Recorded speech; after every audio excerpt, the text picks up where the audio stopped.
और आज के इस विशाल मोर्चे में आए सभी साथियों को मेरा संप्रेम जय भीम।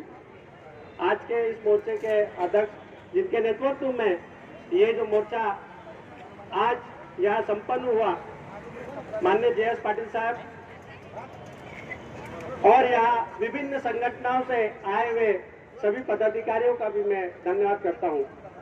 साथियों, आज इस विशाल मोर्चे में स्वतंत्र मजदूर यूनियन के साथ जो संलग्न संगठन है, महाराष्ट्र राज्य मागासवर्गीय विद्युत कर्मचारी संघटना, स्वतंत्र रेलवे बहुजन कर्मचारी यूनियन, स्वतंत्र जिला परिषद कर्मचारी यूनियन, स्वतंत्र विद्युत कंत्राटी कामगार यूनियन, मागासवर्गीय पाटबंधारे कर्मचारी संगठन, स्वतंत्र डाक कर्मचारी यूनियन संगठन, मागासवर्गीय टेलीकॉम कर्मचारी संघटना, doctor Babasaheb Ambedkar national association of engineers, महसूल कर्मचारी संघटना, स्वतंत्र म्युनिसिपल कर्मचारी संघटना, स्वतंत्र समता शिक्षक संघ, SC/ST GIC कर्मचारी एसोसिएशन, महाराष्ट्र ऑफिसर फोरम, वीज मंडल मागासवर्गीय वरिष्ठ अभियंता व अधिकारी एसोसिएशन, स्वतंत्र सेवानिवृत्त विद्युत कर्मचारी संघटना, स्वतंत्र आंगनवाड़ी कर्मचारी संघटना, स्वतंत्र शेत मजदूर संघटना, महाराष्ट्र विद्यापीठ मागासवर्गीय कर्मचारी महासंघ,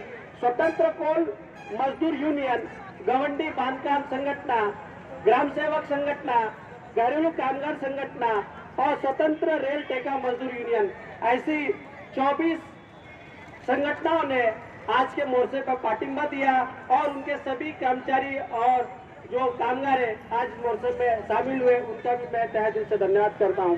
साथियों, जो आज का ये विशाल मोर्चा मुझे याद आता है, जैसे भाषणों में पाटिल साहब भी हमेशा कहते हैं, जॉर्डे साहब ने भी कहा है कि जिस समय नारायण मेघाजी लोखंडे जी ने जो कामगारों के लिए 8 घंटे ताश और संडे की छुट्टी के लिए जो बड़े बड़े आंदोलन किए थे, जहां 10,000 कर्मचारियों का, 10,000 कामगारों का, 20,000 कामगारों का जो कामगार लोगों का आंदोलन किया था, जिसके बाद हमें संडे की छुट्टी मिली, उनके नेतृत्व में जो 20-20 हजार लोगों का मोर्चा निकला था, तो वो कामगारों के जनक कहलाए। उसी तरह आज माननीय JS पाटिल साहब के नेतृत्व में ये विशाल जो हजारों का मोर्चा निकला है, वैसी आम्बेडकराइट आंदोलन के जनक माननीय पाटिल साहब कहलाएंगे। ये उस मोर्चे के जैसा है जिस समय नारायण मेघाजी लोखंडे ने कामगारों के लिए आंदोलन किया था। उसके बाद मुझे लगता है कि आज का जो मोर्चा है वो ऐतिहासिक ठहरने वाला है। साथियों, जिस तरीके से विभिन्न मुद्दे को लेके यह आंदोलन आयोजित किया है, जिसमें सरकार की जो जूनी पेंशन योजना है उसको लागू करने के लिए, निजीकरण को बंद करने के लिए, और जो हमारे कामगार ठेका मजदूर है जो विभिन्न विभागों से आए हुए हैं, जिसमें आंगनबाड़ी सेविका, रेलवे के, डाक के और अलग, उनको मिनिमम वेजेस लागू होना चाहिए, ये मांग के साथ ये आज मोर्चा आयोजित किया गया है। साथियों, यह बहुत गर्व की बात है कि स्वतंत्र मजदूर यूनियन भारत की एकमात्र डॉक्टर बाबा साहब अम्बेडकर को मानने वाली संगठन है। हमने देखा है कि जो संगठन जितनी भी देश में नेशनलाइज जो रिकॉग्नाइज है वो सभी एंटी अम्बेडकराइट है। वो जनरल कामगार यूनियन है और ज्यादातर जो कर्मचारी है, कामगार है, वो बहुजन कर्मचारी है, वो SC/ST OBC है। तो क्या आपको लगता है कि वो कामगार संगठन हम लोगों के मुद्दे को सॉल्व कर सकती है? अगर हम लोगों के मुद्दे को सॉल्व कर सकती है तो आज हमें आंदोलन करने की जरूरत नहीं पड़ती। इसलिए आने वाला समय सिर्फ स्वतंत्र मजदूर यूनियन का है, जो बाबा साहेब महात्मा फुले के विचारों पर काम करने वाला संगठन है। आज देखिए, आज के मोर्चे में सैकड़ों की तादाद में आंगनबाड़ी सेविका ये बैठी हुई मेरे सामने, उनके मुद्दे को लेके जो भी कम्युनिस्ट ऑर्गेनाइजेशन है और कांग्रेस के ऑर्गेनाइजेशन है और RSS के ऑर्गेनाइजेशन है, वो 40 सालों से इनको छल रही है। हर बार मानधन के नाम पे 100 रुपए बढ़ाती है और इनको छलती है। लेकिन स्वतंत्र मजदूर यूनियन ही ऐसे संगठन है जिन्होंने फुल कर्मचारी का दर्जा प्राप्त करने के लिए आंदोलन आयोजित किया गया है, और दूसरी कोई संगठन नहीं है। महाराष्ट्र में 2.5 लाख का आंगनबाड़ी सेविका है, उसमें से 90% जो आंगनबाड़ी सेविका है मदनी से, वो बाबा साहब को मानने वाली SC/ST OBC महिला है। तो इन लोगों का वो कभी भी भला नहीं कर पाएंगे। अगर वो भला कर सकते हैं तो अभी तक आपको परमानेंट एम्प्लॉइज बना चुके होते हैं। वो नहीं चाहते, उन्हें पता है कि आंगनवाड़ी सेविका में काम करने वाली 90% महिला ये बैकवर्ड समाज की है, वो आपको कभी भी न्याय नहीं दिला पाएंगे। वो आपको न्याय सिर्फ बाबा साहब और महात्मा फुले के विचारों पर चलने वाली स्वतंत्र मजदूर यूनियन ही दिला सकती है। इसलिए हमें ये जो हमारा आगाज है, जो हमारी जो मांग है, ये आप सभी आंगनवाड़ी सेविका को पूरे महाराष्ट्र के आंगनवाड़ी सेविका तक पहुंचाना है। उसी तरह ठेका मजदूर, क्यों ज्यादातर जो कंपनियां, सरकारी कंपनियां हैं, वो प्राइवेट की जा रही है। प्राइवेट क्यों की जा रही है? उन्हें पता है जितना प्राइवेटाइजेशन बढ़ेगा उतना आघात हमारे संवैधानिक आरक्षण पे होगा। निजीकरण का मतलब ही होता है आरक्षण की समाप्ति।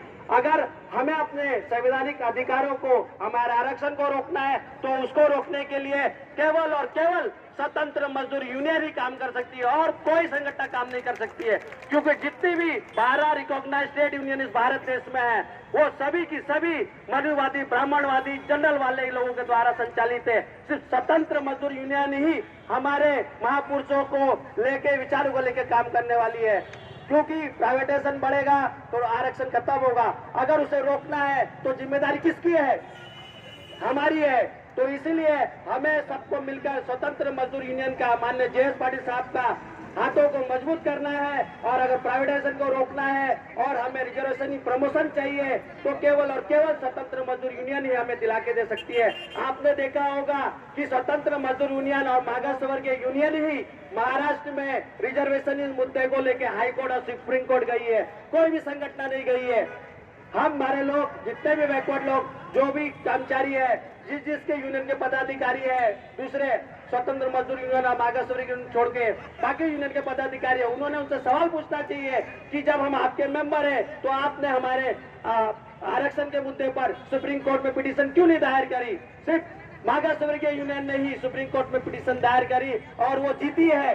उसके बाद भी महाराष्ट्र सरकार प्रमोशन, रिजर्वेशन में प्रमोशन लागू नहीं कर रही। यह बड़ी खेद की बात है। इसलिए आज मोर्चा आयोजित किया। मुझे लगता है कि इस हजारों के मोर्चे को देख के बाद महाराष्ट्र सरकार की नींद खुलेगी और हमें रिजर्वेशन प्रमोशन जल्द से जल्द लागू करेगी, ऐसा मुझे लगता है। और इस आंदोलन में शामिल हुए समस्त कर्मचारी, पदाधिकारी, कामगार को ये मान के चलना चाहिए कि आने वाला समय केवल और केवल कामगारों का, स्वतंत्र मजदूर यूनियन का है। इसलिए हमें ज्यादा से ज्यादा स्वतंत्र मजदूर यूनियन से जुड़ के उसको मजबूत करना चाहिए। इसी के साथ कहकर मैं मुख्य रूप से सभी संगठन का, जो मैंने शुरुआत में नाम लिया था, उनको मैं धन्यवाद करता हूं।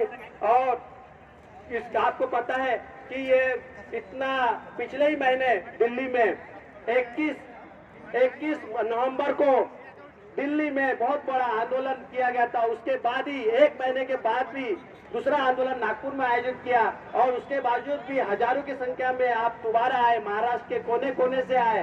उन सबका मैं तहे दिल से धन्यवाद करता हूँ। जय भीम। यानंतर